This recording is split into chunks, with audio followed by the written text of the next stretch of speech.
Hey guys, before I get into this video, I just want to let you guys know that I'm going to try to upload more consistently as school is finally almost over and I'll be on summer break. I know I say that and then I'm gone for 6 months, but I kind of mean it this time.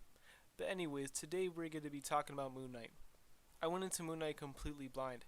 At first it was kind of hard for me to follow because there was a lot of stuff going on all at once, but I understood it for the most part. Once things started to pick up, the show got really good.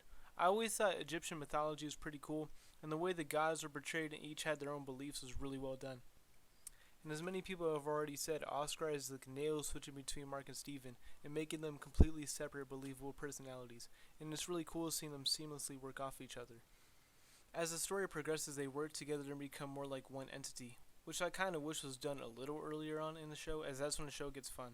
I get this is origin story, which is necessary for such a widely unknown character such as Moon Knight. I just really wanted to get to the superhero stuff. Speaking of superhero stuff, I wish we get to actually see Moon Knight for more than 20 minutes of screen time.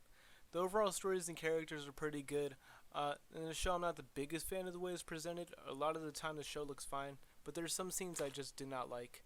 Some of the action scenes just didn't sit right with me. One of my biggest issues with Marvel is their fight scenes. Everybody fights in the same type of way, and you never feel the impact of their hits. This is especially the case with Moon Knight as he's CGI. As I've said many times, I hate how much CGI Marvel uses, and I'll take practical effects over CG any day. Speaking of CGI, the CGI in the show is noticeably bad, like CW show bad, and they overuse it too much. However, I will admit the last fight in the show is fucking dope, and I wish the same could be said about the earlier fights. The show is pretty well shot, but the editing is horrendous. Everything is cut up way too much and the shots never hold for as long as they should, and it just really doesn't look good.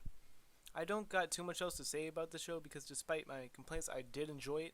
As somebody with no previous knowledge of Moon Knight, the show is a great introduction for the character, and one thing I respect Marvel for is that they're really good at making obscure characters popular. The last 2 episodes are extremely well made, and I just wish the rest of the show had elements from those episodes sprinkled throughout the rest of the show. I did expect a bit more from the show, but the overall premise is engaging, and I'm hoping the second season gives me more to get hooked on. As of now, I'm going to give Moon Knight an 8 out of 10. Thank you.